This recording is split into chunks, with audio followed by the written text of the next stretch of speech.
Hello there, my name is Louis, aka Louis the Frenchie Monette. You are watching Schmoedown 9 in Canada. Oh boy, do we have a lot to talk about this week. Well, today's episode is How Did She Do That? Now, with me today, as always, my two boys, Mr. Dave, Mr. Matt. How are ya? Doing great, Louis. How about you? Again, we got Mother's Day was happening, and at my work, apparently everyone's cheap in buying their mom's pizza. So we were busy. Nice. You know, my mom loves pizza. I think that would have, if I had remembered that today was Mother's Day, I think it would have been an appreciated gift. I just texted my mom and said, "Hey, we got a bunch of Mother's Day flowers, and come choose what you want. I'll pay for it." Oh yeah, but that being said, we were 6 people for like 500 calls every hour, so that was interesting. I know this doesn't come out on Mother's Day, but yes, happy Mother's Day to all the mothers out there. Happy Mother's Day, There you go. Mom. Yeah. Say happy Mother's Day, love. Soon to be mom, so that as well. All right. So that being said, all right. So let's get into it. We're gonna start with the trades. Yeah, a lot is happening, especially in the Drew's sphere of the Schmoedown. Is he a genius or did he lose his marbles? We have different opinions, and I love you, Dave, but you're wrong. All right. Let's start with James White for Hannah. That is actually a good move. One thing I have to say, I believe in James White. I saw what he can do before, but having Hannah, you need an extra layer in the Drew's to have, inner geekdom player. That was a smart move. Your thoughts? Now, well, I wonder why he traded him, because James White was his second-round pick. Like, obviously, he had him in high regard. So did he trade him because, what's going on right now, he couldn't probably participate in any matches? Like, I want to know what the reasoning behind this was, to trade your number 2 guy. I think outside, it's a bit more of a meta thing right now. The matches that are going to earn players and factions points right now are inner geekdom. So inner geekdom players should go at a premium. Hence why you can get a James White for a Brandon Hanna. Right now, James White's just going to sit on a shelf. And He's not inner geekdom? I thought he was. He was originally, but he didn't want to play inner geekdom. Oh, Robert Meyer okay. Burnett put him in there, and that's why he was traded. And now he's not. Now he's not a inner geekdom. Now Okay, he's not man. playing in the tournament. Well, Makes sense. erase what I just said. In that case, it makes absolutely no sense what you did. I thought Hannah was going to be an IG. No, Since- he is. No, Oh, it's yes, James okay. White. Oh, okay. Well, you see, and again, James White is untested, right? He's good in the fan leagues, but we don't know what he can do in in the actual pro leagues. So it is a tangible factor that there's a risk on keeping him on if you need to rack up points. He's making a move. He's in mid pack right now, right? He's making a move to try to be in top 3. I do understand his reasoning behind it. His other trades, yeah. All right. Yeah, okay. Before we go to his other trades, I think it's a pretty obvious. Me and Soda are against pretty much all the trades, except for Dave. I'm fine with I'm fine with the first one. And Okay. Can I say, though, this Brandon Hanna trade also, I think it is massively beneficial to the Droogs, who at this point did not have a tested inner geekdom player on their roster.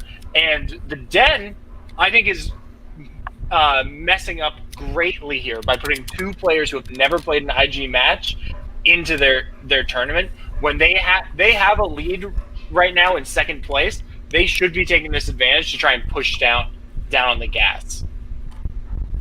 Yeah, but I don't know what is happening with the Den, and it's too bad because they're second.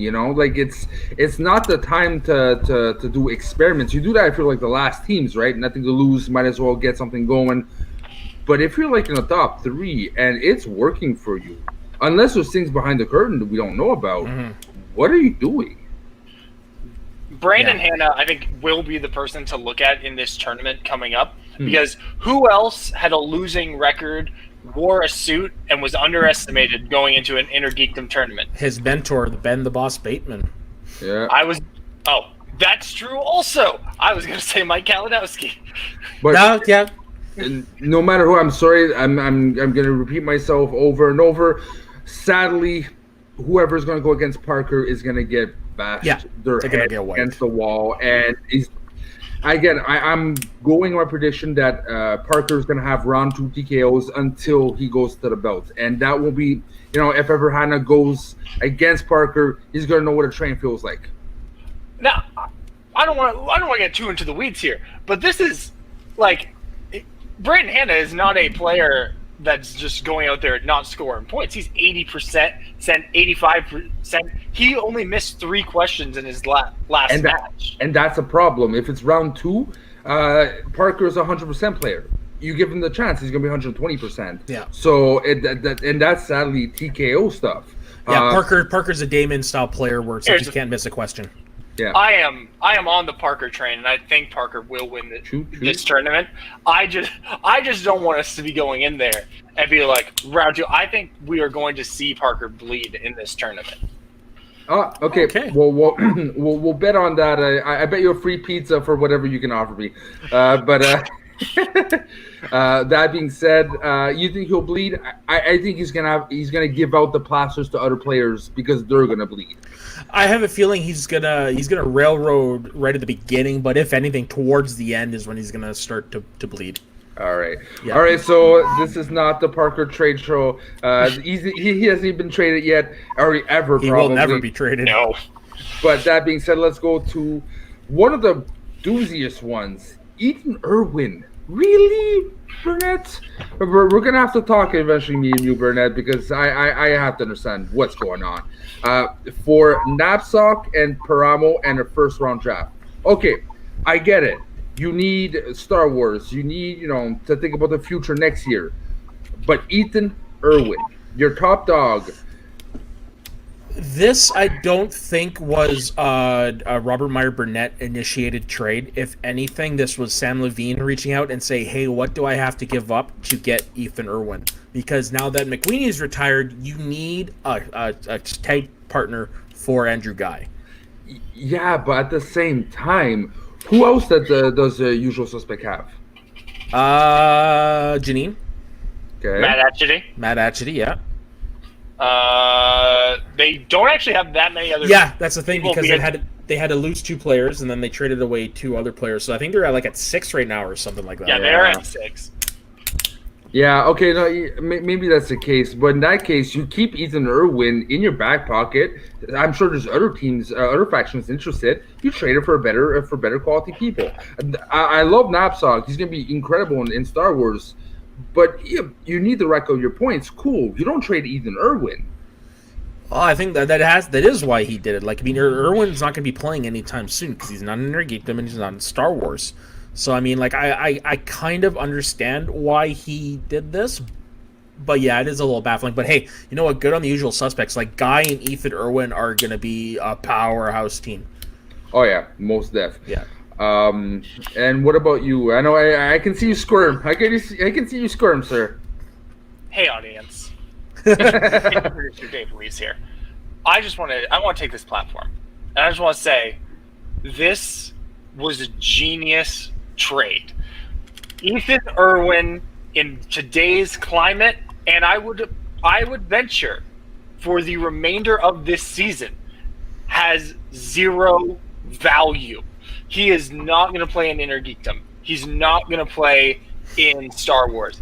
Christian has said teams is something that is not going to happen as long as COVID is around. There's just too many factors. So he's not going to be put on a team with Andrew Guy. Singles right now, yeah, he's got a number 1 contender shot, but based on conversations that have been had by other people in the space, people in the entertainment industry and who are running companies are the busiest people right now because there's nothing to do but make calls. I am calling it right now. If lockdown and if the world does not get back to normal by September, Ethan Irwin will not play for the rest of the year. Meaning, he's got 0 points. Where Jader, he is 1-0. If he can get on, if they do a singles tournament on Skype or on StreamYards, he's gonna be in that. He's gonna be in that tournament. Well, in that case, to go to your point, let's say singles. Let's say they eventually go to teams. Who do you pair up Paramo with the roster of Droogs then? I would have put him with James White, but he's gone. Yeah, but you don't necessarily need to put him in with the teams. Like, not everybody has to have a partner, right? No, I don't think James White is someone who needs a teammate. I think you already have Deep 13 there to be. We've seen how deadly of a team they can be. And as for the Ken Knapsack, Ken is a guy who probably, and if you watched his video about being traded, he's a guy who I think a lot of people are going to sleep on and who is going to win at least his first match in this tournament. And with the reduction in number of questions being asked, I think that goes above and beyond. That helps players like Ken and like Damon who have this wide breadth of knowledge. And Ethan is not valuable right now. Yeah. And Paramo and Ken Knapsack are super valuable. Also, setting yourself up for next year with a second first round draft pick, that's brilliant. It is brilliant. But yeah, you've convinced me.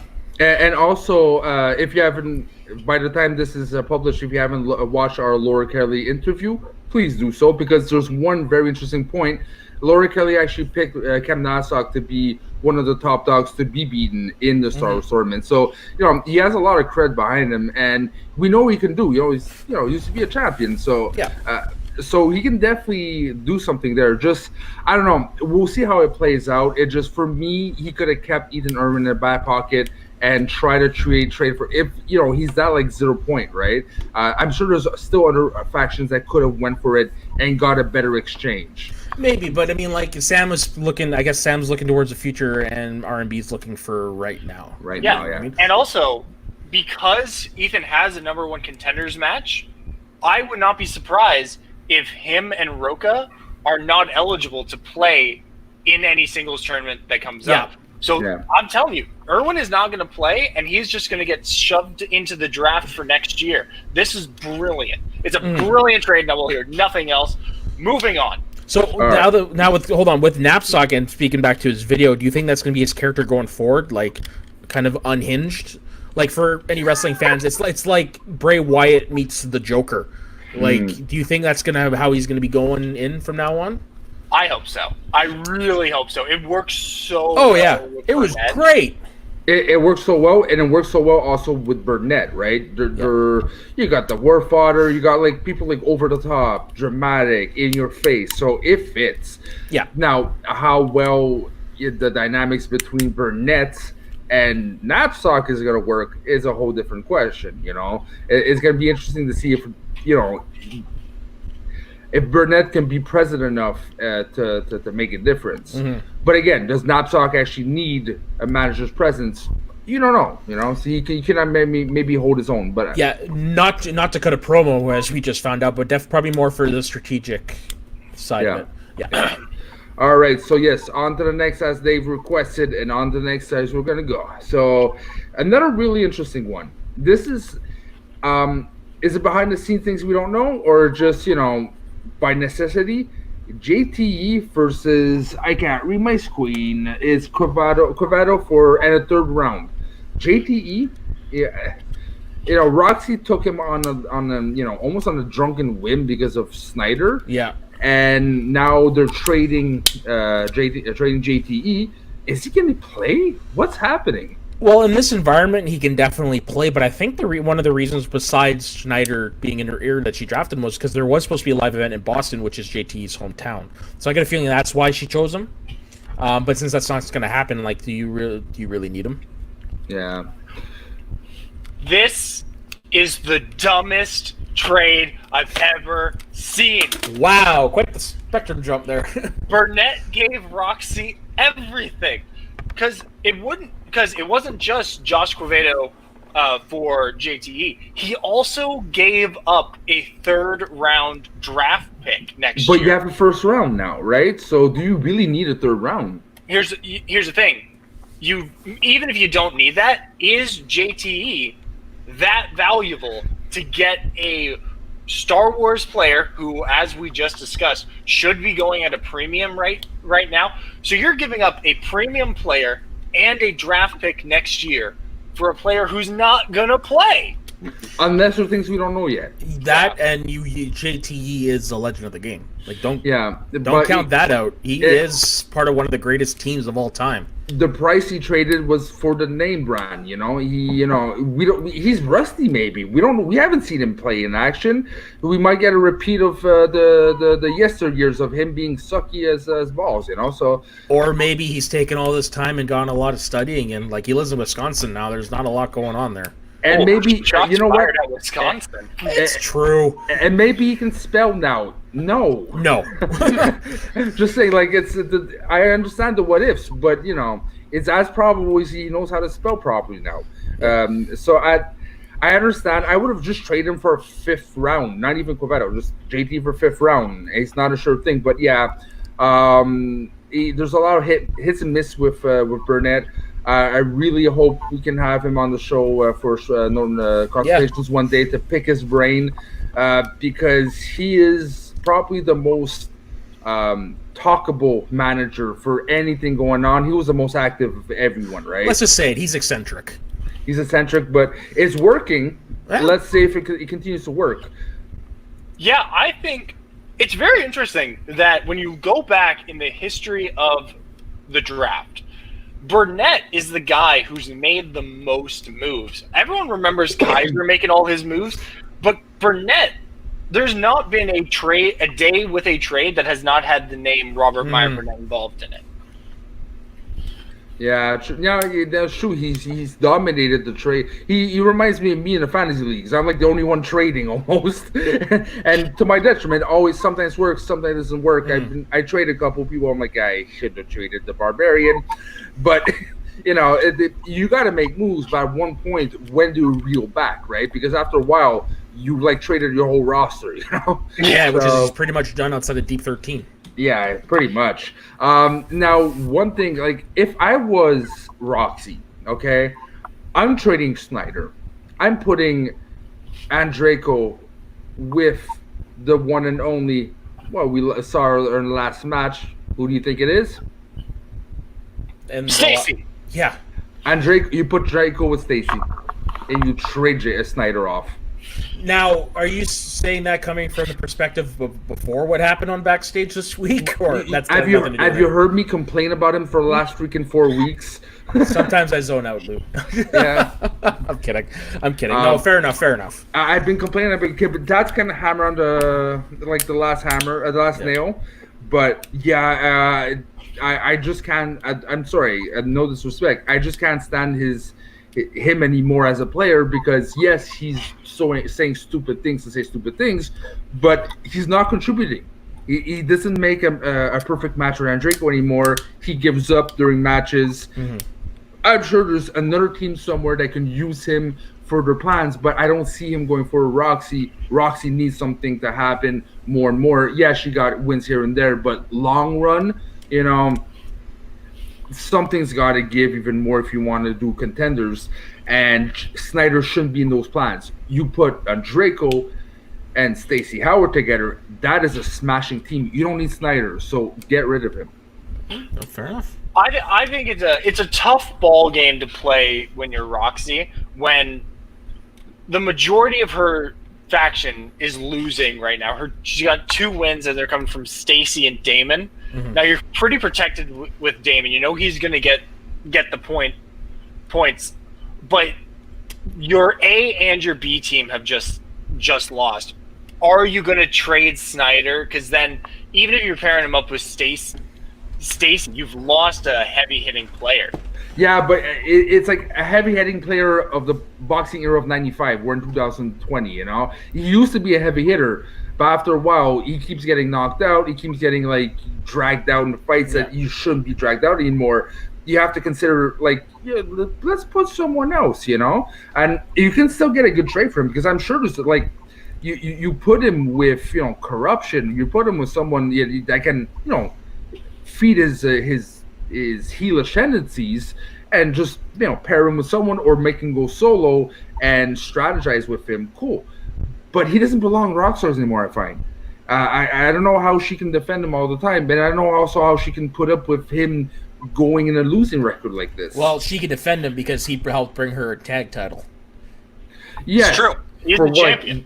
For like one instant and lost it. So that's a lot of what a lot of people seem to be doing outside of the Patriots. But He was part of the Patriots. Yeah, but I completely agree. But this is a business, right? In a sense. Yeah, This but they're is also like- treating it like a sports league. Like if you look at a lot of sports trades for players Snyder's caliber, you're always going to get top return for it, and you're always going to, for stuff like that. So I understand. Yeah, it's one of those things. Like Snyder's always going to be valuable, no matter what. He's always going to be valuable. Yeah. And if for nothing else, name recognition. Name brand players will get matches. You think if Christian's looking at a card and he has, all right, I can put Josh Quevedo or Jeff Snyder on this card. He's going to pick Jeff Snyder 9 times out of 10. Oh yeah, well, with his declining performance, maybe before, but now, really? Hey man, here's an example in hockey. Jaromir Jagr, the dude's almost 50. His first year was 1990. Yet he's still a marquee player wherever he goes and plays. His production is not as good, but he's still an attraction. I get it, and Ozzy Osbourne should be dead now because all the drugs he gets. Just like there's exceptions in life, Jaromir Jagr and Ozzy Osbourne are exceptions. Yeah. They shouldn't be where they are right now, but they are. Snyder is not one of them. No, but you know what I'm getting at, though, right? Like, I mean, Snyder is one of the early stars of the league. He's always going to have that cachet. It's like Hulk Hogan. Hulk Hogan can barely fucking move, and yet they still keep bringing him out because people still want to see him. This is the same thing with Schneider. What the fuck are we talking about, guys? These are hypothetical trades. These aren't real. Snyder's not getting traded. Let's move on. I still say you trade Snyder and Enough. trade Snyder. Move on. I would Agree to disagree. I agree, but I was gonna say to the point that for me, Snyder, you go for the big guns. I would actually try to go for Ben Goddard. Okay. Ooh, that's interesting. I do think we broke Dave, though. Yeah. No, I don't want to say. No, you know what? Cool. Yeah, Let's say do that. it. You say I was gonna be right. You say I was gonna be right. No, I wasn't. I was gonna say. I was gonna say Ben Goddard is another player right now that should be going at a premium because he plays in 3. Yeah. He's going to be playing in 3 leagues, and he is now somehow the Den's marquee inner geekdom player, despite never playing in a match. So he's way more valuable than Snyder. Yeah. Oh my God, I'm on Lou's side now. It was bound to happen. And you can't mute me. I didn't say can't anything mute. wrong. I said it. All Oh right. my God. Yeah. So Our producer is broken. What is this Yes. show? It's called Louis Right Always. So let's go for the drops. We got a couple of them. BC Jackass, Ed Greer, Justin Crowe, which I was putting a lot of money on because I Same. heard a lot of good things backstage, not backstage the show, but like behind the curtains. And apparently it's not available, so a lot of drops. I just can't wait to see who gets re-put in. You got like Molly Damon, you got Devon, you got a couple of potentials, Perry Nemiroff. So Probably not Perry. I don't think, because she's made it abundantly clear she doesn't really like to do this unless it's like specific exhibition matches or something like that. yeah, So I really don't see her going. But Molly Damon, you have to believe she's going to get picked up tomorrow. Because there's hope two it's spots. corrupted. I think there's 2 spots left open in the Star Wars tournament. Like they confirmed a bunch of people, but there's still some that are open. And So I Sorry, think 8-person tournament, right? sorry. 8-person tournament, right? Yeah, something like that. Yeah. and I'm aiming for corruption. Picks up Molly. Yeah. And based on like what But she they already have dropped, Laura Kelly. Yeah, but it's not just. Oh yeah, true. But then who needs a Star Wars player then? Usual suspects. Because they just lost Ken. True. Okay. Yeah. That would make sense. That would make Oh. sense, and she would fit. I find. She Also- would, but based on what she dropped on Instagram, she dropped a picture of her cosplaying as Dark Rey from from Rise of Skywalker. So she probably knows something we don't. Yeah, Because but I think these pickups have already happened. Hmm. We're just finding out about them tomorrow. Is there Yeah. any other potential pickups? I would really like to see Scott Mance get back in the ring. Yeah. Oh hell yeah! You put him with the quirky Mercs. He fits right in. Good lord, the quirky Mercs. would Slam be- dunk. Oh Yeah. yeah. You see, this is the Louis Right show. All right. Yeah, don't let it get too much to your head there, Lou. This guy. It's already like right here.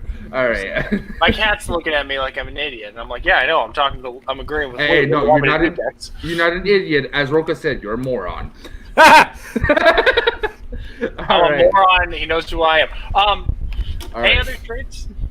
No, I think that's pretty much it. That was it. Yeah. In that case, as I said last time, back to your cave. Well, sorry, back to your cave, Dave. We are talking about. Bye. Oh. All right, this is why we're dropping him off. I keep going the wrong direction. God damn it! All right, that's why we're dropping him off. We're gonna talk about the match, the really really good match. Not just Yes, a it simple was. match. Man, Zipper. The zip abides. Oh man, I feel so bad for the guy. Yeah. He really tried, but as much as he lost, he won my heart because I like the guy, but I really love his interview. But he made me laugh. The way he reacted, it's like I answer things I know. She answers the things she doesn't know. Yeah. How does she do it? Like the way he was acting made me so laugh and made me love the guy even more. Well, And yeah, you couldn't help but feel bad for him. Like after he lost a 5-pointer, you could just see him in the background, like just go, like you could feel for him. And okay, let's go generally. We're not going to go round by round because we all have lives and our watchers have lives too. So one day we have to end the show. Yeah. Let's go like in general. How did you thought the match went? Very good. Honestly, better than I thought it would be because, like they mentioned it in the post interview, you don't know what Stacy you're going to get, and we got the Stacy that knocked out Mark Ellis and Mark Riley. So it made for a very good back and forth, on the edge of your seat match. Very good right to the end. Yeah, and it was an amazing. This is like Stacey Howard of the old. That's the thing I'm afraid of is she's like that once every 3 matches, right? So you're gonna get her on, and then it's gonna fizzle out. She's not gonna rack up the points. It's good while it lasted. She might shut me up and be the next champion, but I think also it helps. I think she has a faction that really supports her, and I think that's what she needed. As now, I don't think it was K-Fab during the interviews and stuff. I think she really, really has a day and night relationship with her faction, so it does really really help. Yeah, no, you can definitely tell that the love's there and the support's there. She had a great match, and her excitement when she pulled out Anthony Hopkins was just. Yeah! Wow! Come on. And I didn't know the answer, but when she said it, it's like really, and then said it was right. And at first I thought she was like milking it, and then realized, no, she is. She almost had a heart attack at that point. Well, she brought it up at the beginning that she uses this deduction method that I really want to get more into, to figure out how that works. Yeah. I really probably if ever we get her on the show, never gonna tell us because. Why would you? Well, no. I mean, I wouldn't want to learn her strategy, but I wouldn't mind going more in depth into what she means by that, the whole deduction theory and stuff. Now, I'm gonna throw a question to you, Soda. Yeah. Should the dungeon worry now? Yes. Yeah. Damn it! I was afraid you would say that because that's my gut feeling too. Right? This is proving to what we said before. They're running on IG. They don't have. They've always run on IG though. Yeah, but you would have hoped that Zipper would be their main guy for racking points for singles at least to give that cushion. Now they basically have to only do TKOs, which I think is doable, Robert Parker.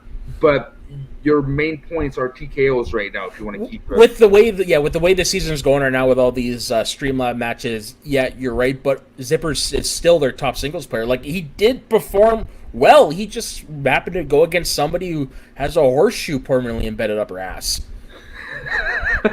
Yep, and probably it's now again. I don't think it's gonna happen often with Stacey Howard. We saw it high and then fizzle out and high and then fizzle out. So you keep her in the back pocket, but the second she fizzles out, I think you trade her if ever you're allowed to trade her, or But I don't know. It was good luck on their part, but it's not going to be what the rock stars need at the same time because it's not going to last. I don't know. I think it might turn. I think that might turn around with being in the rock stars. I think you might see more consistency.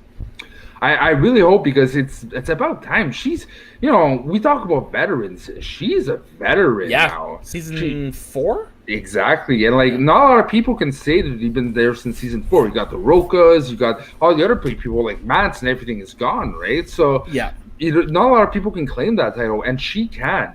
Even her partner is now on the desk. Yeah. She's not playing no more. There's a lot of people. And that's also one of those things, like, before, yeah, she was a part of a faction, but it wasn't a faction like we have factions now. Because now she's in a group with Draco, she's in a group with Snyder, who know what it takes to win the titles. You've got Roxy, who's very attentive. Now, that's not to say Jay Washington's not very attentive. We don't know how he manages. But it's just now you've got that support system and whatnot that you didn't have before. So that's what I'm saying. I think things might be different with her. We will get a more consistent Stacy. So instead of 1 out of 3, it might be 2 out of 3 now. Or 3 out of 4, right? Yeah, but true. It's a different league, different time. Not a lot is applicable now that it used to be before. So, the what ifs. But at the same time, it's good to see her where she is right now. My money's on it's not gonna last. And she wasn't drafted too high either. So it was like what 4th round draft, I think. It's 4th or 5th in that area, but yeah, like Roxy said, that was a steal because based on on what she's done, you would have thought she probably would have gone higher. Yeah, but at the same time, look all the other players that you had on hand, and you got the surprises like James White and Robert Parker. But yeah, she's good. She's a veteran, but she never, did she ever went to a title match? No, but I do know she's gone to the semifinals in the Ultimate Schmoedown. And that's the thing. Like when your biggest accomplishment is a semifinal and you're wishy-washy, 4th round sounds about right. Again, this might be her season, and she might be a 2nd round next year. Even if there is, that's the thing I found interesting too. Going back to what we talked about, I assumed there was going to be another draft, but it's not confirmed, right? So if Robert Parker, Robert Marv Burnett does the trades for first draft, we're assuming there's going to be a draft next year, right? Yeah, I think that's actually the plan going forward. Is they're going to do every year a draft. Would make sense. I mean, once you go that route, there really is no turning back from it.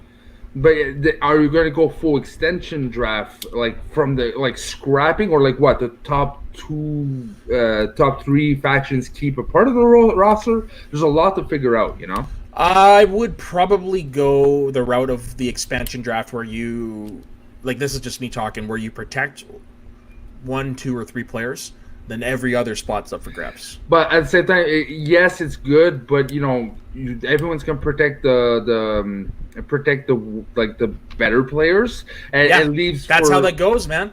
This is a sport now.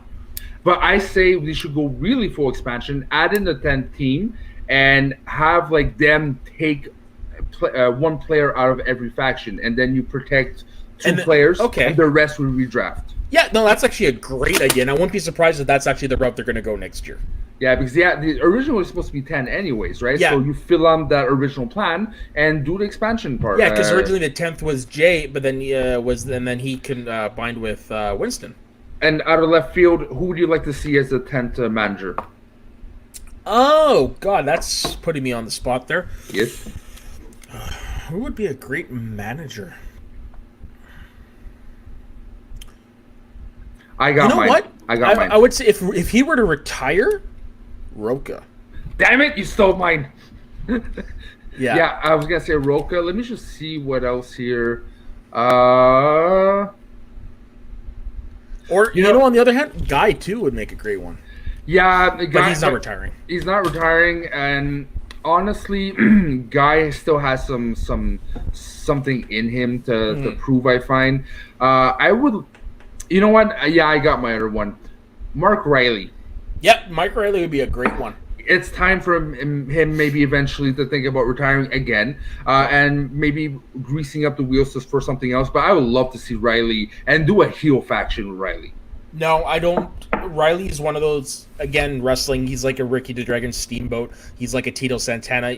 He doesn't do heel. He's not a heel. Doesn't have it in him.